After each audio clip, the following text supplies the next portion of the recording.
Já parou para pensar se uma filosofia que busca o conforto individual pode, na verdade, ser um obstáculo para a mudança social? É sobre isso que a gente vai conversar, mergulhando numa das críticas filosóficas mais potentes do século XX e usando as palavras do próprio autor para nos guiar.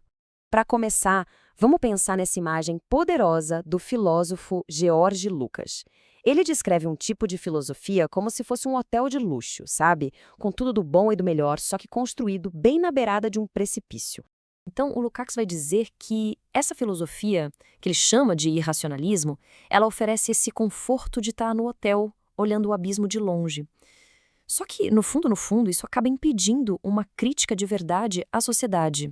E o foco da nossa análise aqui é o argumento do Lukács sobre uma das figuras mais importantes desse movimento irracionalista, o filósofo dinamarquês Søren Kierkegaard. O pensamento dele virou uma febre global, justamente num período de enorme instabilidade. Certo. E onde é que essa briga toda começa? Bem, o ponto de partida é um ataque direto à filosofia que dominava o pensamento da época, a dialética de Hegel. Vamos entender o lado do Hegel primeiro. Para ele, a história não era só uma bagunça, um monte de coisa acontecendo ao acaso. Não, era um processo racional, com uma lógica. E a dialética era a ferramenta para entender como pequenas mudanças, aos pouquinhos, de repente podiam levar a uma transformação gigantesca, uma revolução. Aí vem o Kierkegaard e basicamente vira essa mesa. Ele propõe uma dialética diferente, que deixa de lado a ideia de processo, de lógica. Para o Lukács, isso não era uma simples evolução da ideia, era uma negação total do método de Hegel. E aqui a gente vê o choque das ideias, bem claro.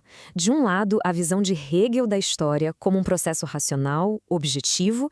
Do outro, o foco do Kierkegaard, que é num salto de fé, algo súbito, inexplicável e totalmente individual. E não é só o Lucas interpretando, não. O próprio Kierkegaard coloca dessa forma. Para ele, não existe essa de mudar aos pouquinhos. A verdadeira mudança, um estado de ser realmente novo, ela aparece de repente, num pulo, num salto. Tá, mas e daí? Qual é a consequência disso tudo? O que acontece quando a gente vê a mudança não mais como um processo que dá para entender, mas como um grande mistério? E aqui tá o pulo do gato na crítica do Lukács. Ao tirar esse mecanismo da mudança histórica, a atenção toda se volta para uma única coisa: o indivíduo. Só que é o indivíduo completamente isolado do resto. Com isso, o próprio significado de história muda de figura. Deixa de ser o lugar onde a humanidade age e se transforma e vira outra coisa. Vira um espetáculo, um grande teatro divino. E como diz o próprio Kierkegaard, os seres humanos são só atores nesse palco. O único espectador que entende a peça inteira é Deus. A gente só atua, sem ver o quadro completo.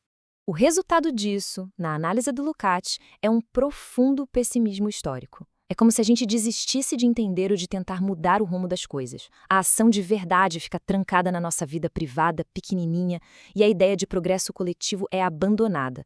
E todo esse foco no indivíduo isolado nos leva direto para o coração da filosofia ética, da moral, no pensamento de Kierkegaard. Kierkegaard desenhou um caminho, uma jornada com 3 estágios de vida. É uma jornada que sai do mundo dos prazeres momentâneos, passa pelas regras da sociedade e vai em direção a uma interioridade cada vez mais radical. E é nesse último estágio, o religioso, que aparece a ideia mais radical de todas. A ideia de que, por um motivo de fé, por uma relação direta com Deus, uma pessoa pode ser chamada a simplesmente suspender as regras. Todas as regras éticas que valem para a sociedade. Ou seja, o ponto central aqui é esse. A relação privada, subjetiva de uma pessoa com o absoluto é colocada acima de toda a moralidade social, acima do que é considerado universal, do que vale para todo mundo. E isso, claro, abre uma pergunta gigantesca, né? O que acontece quando a fé de alguém manda fazer algo que a sociedade inteira diz que é errado? Onde fica o limite? Bom, agora a gente vai amarrar todas essas pontas para entender o veredito final de Lucas sobre qual é, afinal, a função social da filosofia de Kierkegaard. Para o Lucas, a conclusão é bem clara. Ao desmontar a ideia de um processo histórico, focar no indivíduo isolado e colocar a fé acima da ética social, o pensamento de Kierkegaard, mesmo que não seja a intenção, acaba servindo para neutralizar qualquer impulso de mudança radical. Na prática, a luta deixa de ser contra os problemas do mundo lá fora e passa a ser uma luta interna, da alma. E ao fazer essa troca, a filosofia acaba, segundo Lukács, servindo como uma justificativa indireta para manter as coisas exatamente como elas estão. E tudo isso nos deixa com uma reflexão final, que não é nada confortável. Em tempos de crise e de problemas que afetam todo mundo, uma filosofia que coloca o foco na salvação interior de cada um é um refúgio necessário ou é uma forma de virar as costas para o mundo?